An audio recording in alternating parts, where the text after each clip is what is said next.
I welcome you all. Today we have to start a new subject, that is goods and services tax. Goods and services tax, I mean GST, is the latest taxation reform in India. On 1st July 2017, Government of India introduced GST, and government said that GST is the biggest taxation reform post independence. In fact, after independence, many of the taxation reforms were made, like Income Tax Act of 1961 was enacted, Central Sales Tax Act of 1956 was enacted, Service tax was also introduced in 1994, and value-added taxes were introduced by almost all the states in the first decade of 21st century. But in spite of all this, government said that GST is the biggest taxation reform in post-independence. And government introduced GST with a tagline of one nation, one tax and one market. It is one nation, there is no doubt about that. India is one nation. Now a very big question is it really one tax or there are multiple taxes? Is it really one market or there are multiple markets? In order to know answers for these questions, to find out the answers for these questions, we have to learn and we have to understand the subject of goods and services tax in detail. So hopefully over the next 3 to 4 months, we are going to learn and we are going to discuss the subject of goods and services tax in detail. I'll speak about goods and services tax. But before I could start speaking about the GST, I want all of you to understand even a bigger terminology, that is tax. See, when we speak about tax, and what exactly happens is, in a very big nation like India, especially in a developing nation like India, the government has the primary responsibility of fulfilling the needs of the society. The government has the primary responsibility of fulfilling the needs of the general people. In order to fulfill the needs of the society, the government needs to introduce various developed projects and various developed programs. In order to introduce various developed projects and various developed programs, the government requires huge amount of money. Now the question is, from where does the government gets the money? You take a small example. If you can travel from Electronic City to Dairy Circle now, on the way you will find 4 or 5 bridges. In order to construct these bridges, the government requires huge amount of money. Now the question is, from where does the government gets the money? If you can travel from Makery Circle to Anandro Circle now, on the way you will find 4 or 5 bridges. In order to construct these bridges, the government requires huge amount of money. Now the question is, from where does the government gets the money? Indian economy is a varied economy in which rich become rich and rich, poor become poor and poor. Rich people have money to go for private hospitals, but poor people doesn't have the money to go for private hospitals. Instead, they require government hospitals. So in order to establish the government hospitals and to run the government hospitals, government requires huge amount of money. Now the question is, from where does the government gets the money? Rich people have money to send their children to private schools and private colleges, but poor people doesn't have the money to send their children to private schools and private colleges.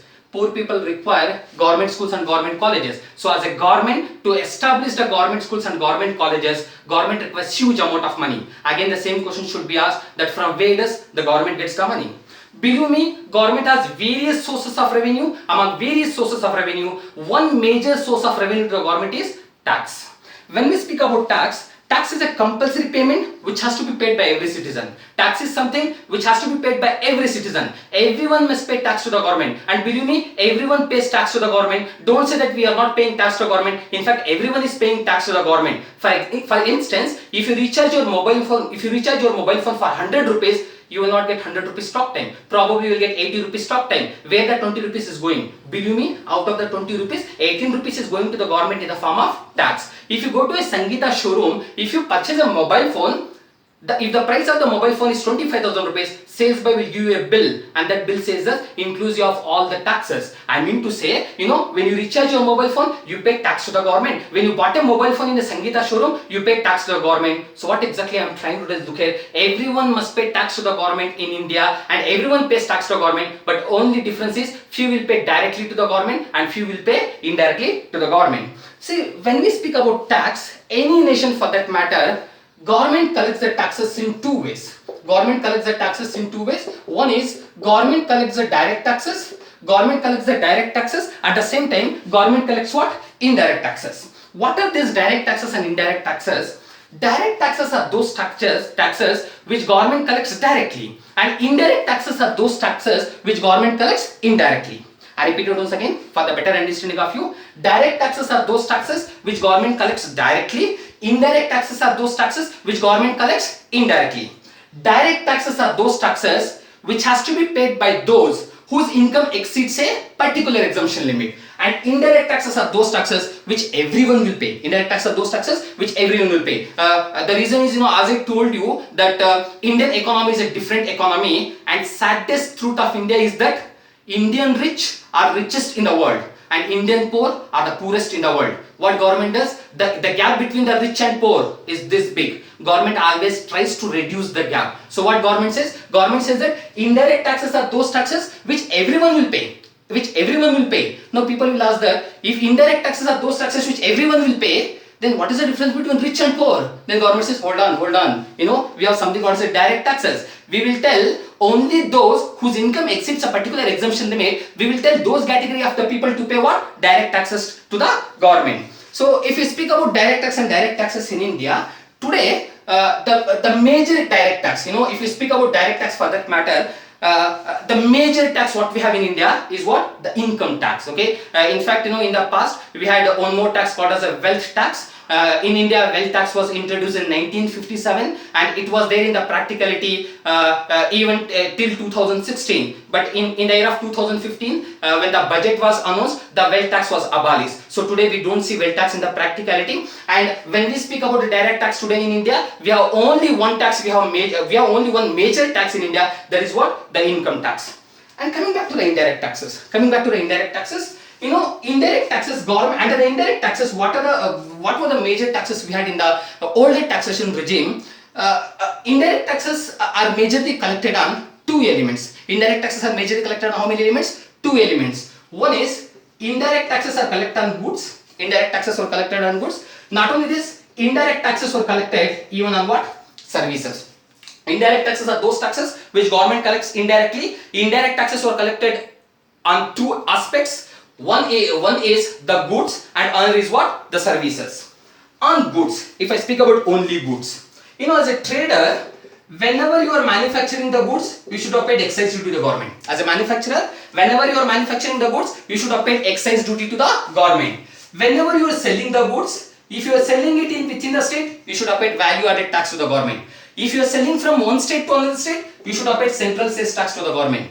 If you are exporting same goods to the other nation, you should have paid customs duty to the government. So under the goods what we had, whenever you are manufacturing the goods, you should have paid excise duty to the government. Whenever you are selling within the state, you should have paid value added tax. When you are selling the goods from one state to another state, you should have paid central sales tax. And the same goods when you are exporting it to other nation, you should have paid what? Customs duty. And under the services, we had one tax called as what? Services tax. Okay. See, look at the board and try to understand with this that under indirect taxes we had excise duty, value added tax, central sales tax, custom duty, we had service tax. And not only this, along with this, we had many taxes. Along with this, we had many taxes. For instance, if you would have gone to a 5-star hotel to have food, no, government would have asked you to pay luxury tax. Government would have asked you to pay what? Luxury tax. If you would have gone to Mantri Mall or Garuda Mall to watch a movie, government would have asked you to pay entertainment tax.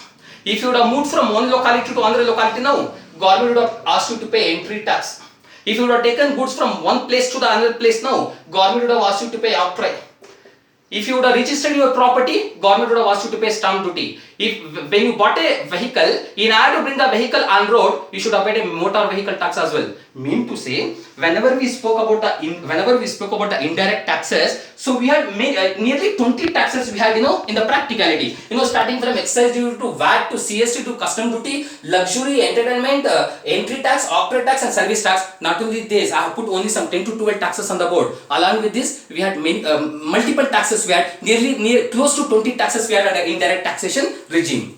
So what was happening was, the life was very much difficult for the government. For the government, managing all these indirect taxes was a major difficulty. Whenever you speak about direct tax, government said that when you speak about direct tax, majorly we have only one income tax we don't have any problem in regulating the income tax, because whenever you speak about income tax, we have a separate income tax act of 1961, we have income tax rules of 1962, we have every year we will have a budget, which in turn becomes the finance act. We can have a separate government notification, we can have a circular, and on the top of this, if you have any confusions regarding the income tax, we can have something called as a jurisdiction we can have. So income tax, we don't have any issue in managing.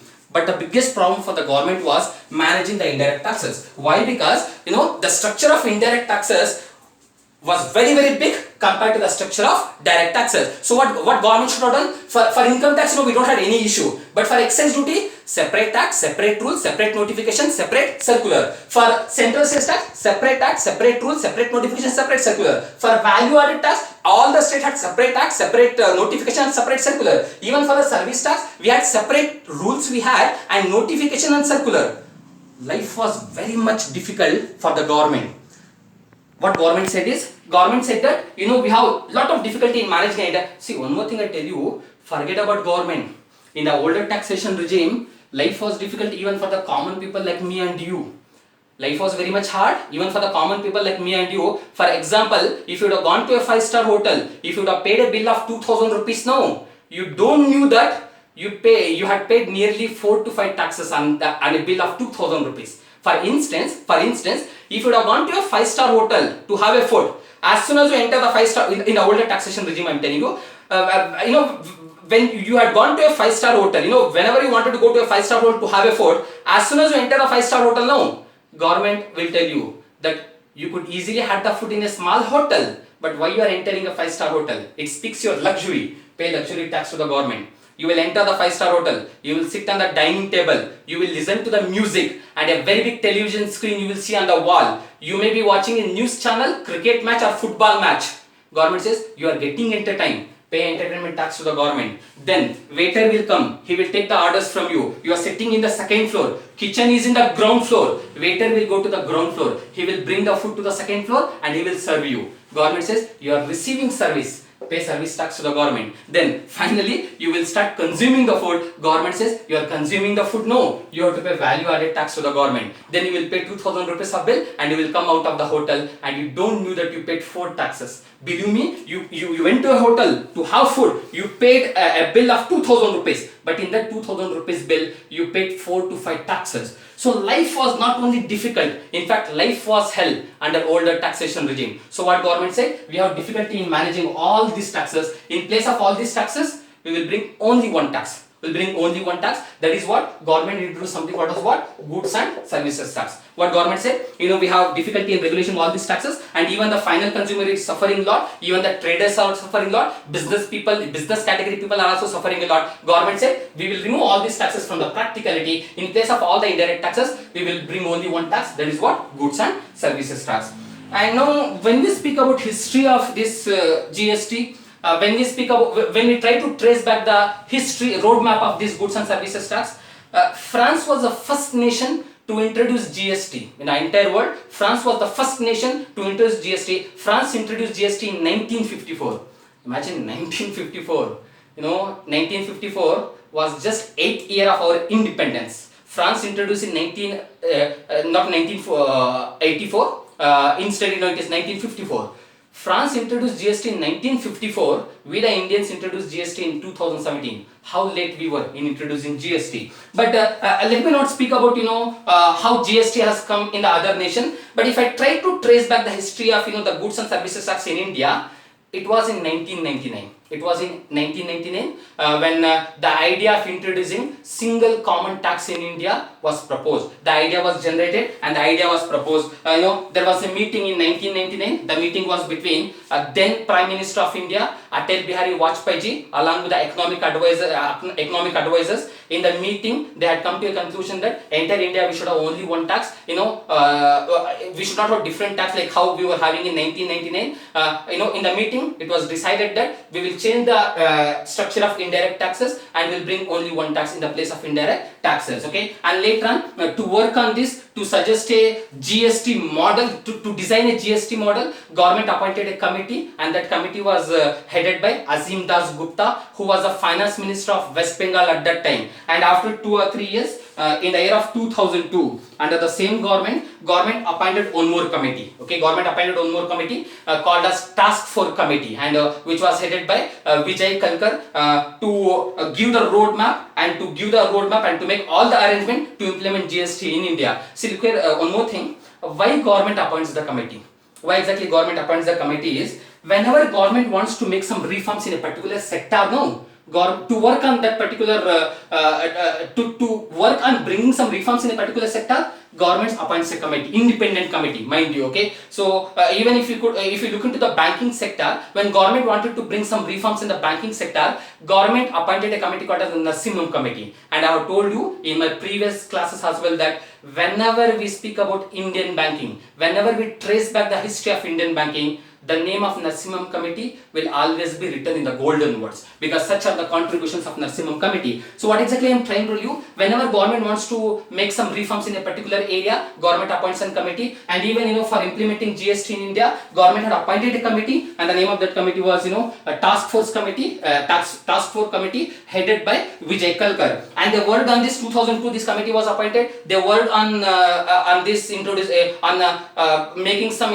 creating a roadmap for implementation of GST. 2003-4 they really worked hard. 2004 again government was changed. Even when government was changed, they had really worked hard. 2007 it was said that government of India will implement GST in 2010. Okay, but with lot of delay, finally we were really successful in implementing goods and services tax on 1st July 2017. Government was very much successful in implementing GST in India on 1st July 2017. And it was said that at 1/7/2017 was the landmark year in India, and government introduced GST in entire India except Jammu and Kashmir. On 1/7/2017, government implemented GST in entire India except Jammu and Kashmir. What government said is, we will implement GST in entire India, but we will not implement in Jammu and Kashmir. And government said we will take some days. We will take few days. We will take. The reason is Jammu and Kashmir is a state which always faces challenges and difficulties. If you go to Jammu and Kashmir, a lot of strikes, lot of burn, much of social unrest you will see. So what government said, Jammu and Kashmir will not implement GST, we will take some days. I tell you, government said we will take some time to implement GST in Jammu and Kashmir, but government did not take much time. Government took only 7 days of time, and on 8/7/2017 even GST was introduced even in Jammu and Kashmir. So today we have goods and services tax in entire India. And when we speak about this goods and services tax, look at the board. I want all of you to understand with this. When we speak about this goods and services tax, what we have?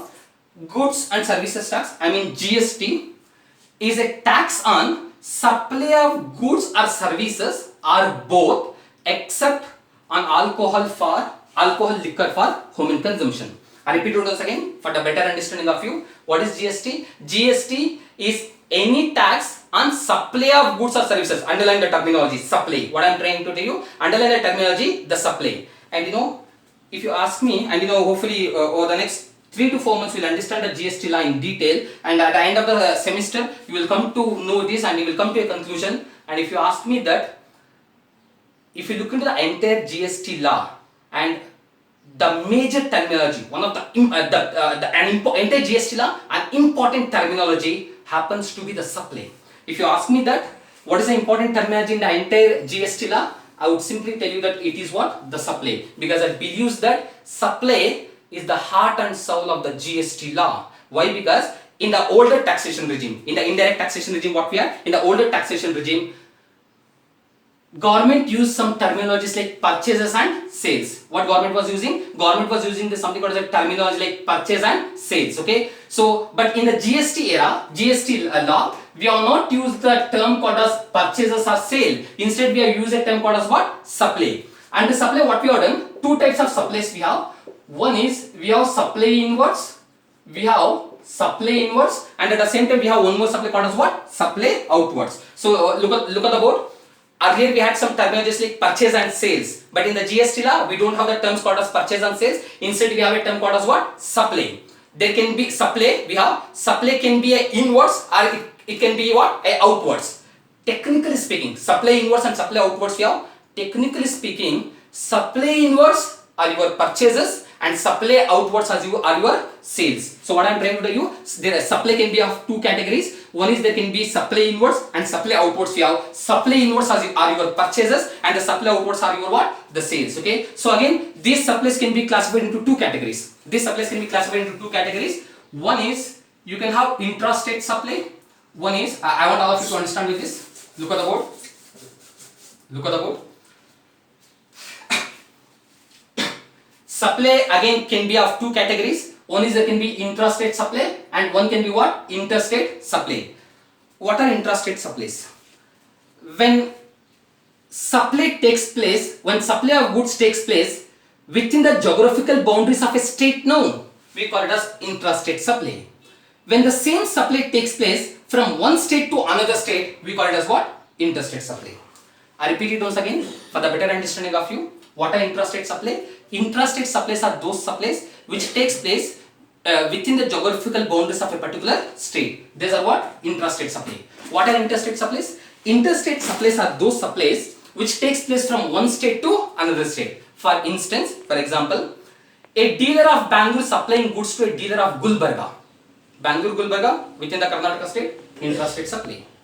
A dealer of Bangalore supplying goods to a dealer of Tumkur. Bangalore is also in Karnataka, Tumkur is also in Karnataka. It is what? Intrastate supply. A dealer of Bangalore supplying goods to a dealer of Hyderabad. Two different states we have. Interstate supply. A dealer of Bangalore supplying goods to a dealer of Nagpur. Bangalore, Karnataka, Nagpur, Maharashtra. Two different states. Supply is from one state to one state. It is what? Interstate supply. So what will happen is, look at the camera, look at the board. What exactly happens is over here, look here. When we speak about this, whenever there is an intrastate supply, whatever the tax, whatever the GST you are paying, it will be divided into two parts.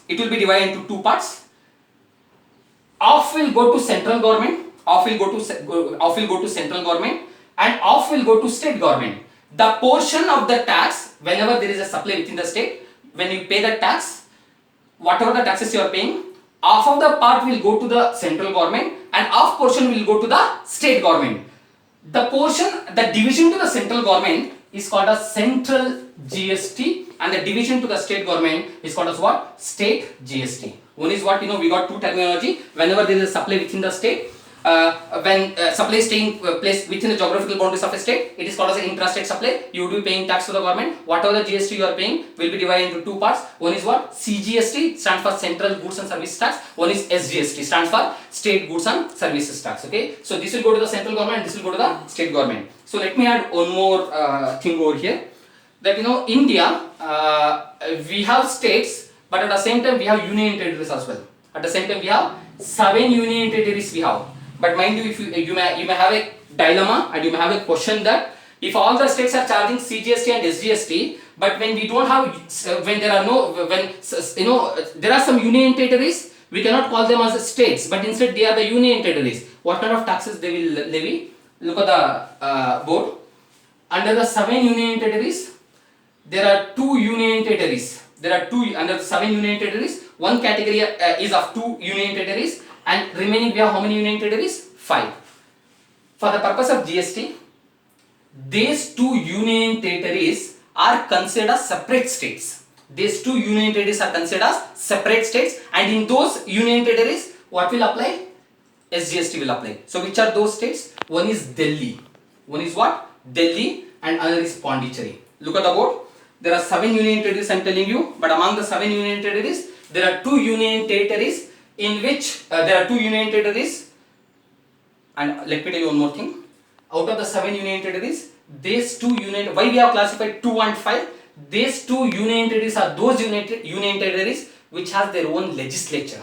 They have the right to conduct the election and to elect their own chief minister. So which are those 2 union territories? One is Delhi and Pondicherry. For the purpose of goods and services tax, these 2 union territories, I mean Delhi and Pondicherry, are considered as separate states, and what will apply in those states? Union territories? It is what? State goods and services tax. Okay. So if there is a supply within Delhi or if there is a supply within Pondicherry, what will apply? CGST will also apply as well as what? SGST will apply. Now we are remaining with these union territories. We are remaining with how many union territories? We are remaining with 5 union territories. So if there is a supply within these union territories, what will happen? In these union territories, which are those union territories? Andaman Nicobar, the 5 union territories I am telling you. Andaman Nicobar, Chandigarh, Diu Andaman, Dadra and Nagar Haveli, and Lakshadweep. The 5 union territories what we have. If there is a supply in those union territories, half will go to central government in the form of CGST and half will go to union territory in the form of UTGST. So what we are understanding, you understood CGST, a portion of to central government, you understood SGST, a portion of the state government, and you are understanding that when there is a supply in union territories, I mean the union territories without legislature, your Andaman Nicobar, Chandigarh, Dadra, Nagar Haveli, Diu Andaman as well as Lakshadweep, what will happen is GST will apply, but what will happen, off will be your CGST and off will be your UT GST. Okay, so this is what happens when the supply is within the state. But now the question is, you may ask a question that, sir, what will happen when there is a supply from one state to one state? Believe me, when there is a supply from Karnataka to Tamil Nadu, when there is a supply from one state to one state, you would be paying IGST. Stands for Integrated Goods and Services Tax. You would be paying IGST. In fact, this IGST will be collected by the central government, and a portion of this IGST will be given to a consumption state. You know, it will be given to what? A consumption state. And what is this consumption concept? Hopefully, I'll come back to those elements in the coming sessions. Okay, so what I told you is, if I just introduced you with the definition of GST. I told you that GST, Goods and Services Tax, is any tax on supply. You understood what is the concept of supply? Supply of goods or services are both, except on supply of alcohol, liquor for home consumption. Let me tell you one more important thing. Government has kept this alcohol, liquor for home consumption out of the purview of GST. Alcohol can be used for medical preparation as well. You know, some of the pain killing tablets, some of the medical products contains alcohol, and mind you, if alcohol is used for medical preparation, GST will apply. But if the same alcohol is used for the human consumption, GST will not apply. So now the question is, what will apply? As what we had in the previous in the indirect taxation regime, whatever the taxes were collected on the alcohol, same taxes will apply, GST will not apply. So you keep this much in mind, that GST or goods and services tax, GST is any tax on supply of goods or services are both, except on supply of alcohol, liquor for human consumption. And many ask this question. That why government has kept alcohol, liquor for human consumption out of the GST purview. In fact, again, you cannot question government because at the end of the day, whatever they decide, that becomes the final. But again, if the reason why government has kept this alcohol, liquor for human consumption out of the purview of GST, I strongly believe that there are two reasons behind this. Okay, one reason is if understand this, if government would have kept alcohol under the purview of GST, what would have happened? If the supply of alcohol is within the state, what would have happened? Intrastate supply, CGST would have been paid and SGST would have been paid. This will go to central government and this will go to whom? State government. So what is happening? Whenever there is a supply, if government would have kept alcohol under the purview of GST, what should have happened? If it is intrastate supply, half would be CGST and half would be SGST. Half would go to central government, half would go to state government. If the supply is from one state to another state, what would have happened? Government would have collected IGST. Yes or no? Are you understanding? Government would have collected what? IGST. What would have happened with IGST? Half revenue would go to some portion of revenue would go to central government and some portion of revenue will go to the consumption state. And understand with this, many of the states, there are many states in India. Let me omit the names of the states.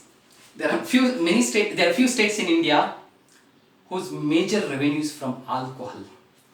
What many states said? Many states said that you are implementing GST. When you implement GST, earlier what was happening? Luxury tax, entertainment tax, value added tax.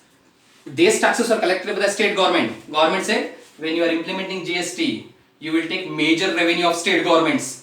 And we will not let you to take alcohol. Why? Because many of the state governments, major revenue is from alcohol. If we let you to include alcohol under the purview of GST, we the state government will lose the revenue. We will not allow you to implement GST on what? Alcohol. One major reason. What is the major reason why alcohol is out of the GST purview? Major reason is that many states revenue is from alcohol.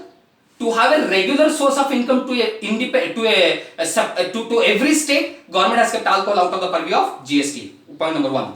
One more point number two is that if government would have included alcohol under GST purview, what should have been the rates of the taxes? There are five. I'll come back to the rates of the tax because this is just a biggie. This is the first session. As the time passes, you will understand a lot of things.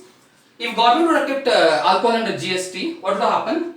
Either they should have charged 0%, either they should have charged 5%, or they should have charged 12%, or they should have charged 18%, which is a revenue neutral rate, or as alcohol is a demerit goods, government would have charged 28%. What would have happened? If alcohol would have been in the purview of GST, either 0%, 5%, 12% or 18%, and these taxes would not apply on alcohol if government would have kept alcohol under GST purview. As alcohol is a demerit goods, government would have charged what? 28%. Believe me, if government charges 28% on alcohol, no. Alcohol will become more and more cheaper. Government said if we include alcohol in the GST regime, we need to charge only 28%. But what government said, no, we will not keep alcohol under GST regime. We will keep out of the purview of GST regime so that we can charge more taxes which will become unaffordable to the common people. So these are the two major reasons why government has kept this alcohol liquor for human consumption under the GST purview. And there is one more category of goods we have on which GST will not apply. One is petroleum, in fact all the petroleum product, okay. One is petroleum crude, high speed diesel, petrol, natural gas, aviation turbulent fuel we have. So what are those goods? Hopefully why government has kept petroleum product out of the GST purview. Hopefully we'll understand it in the next session, okay. Into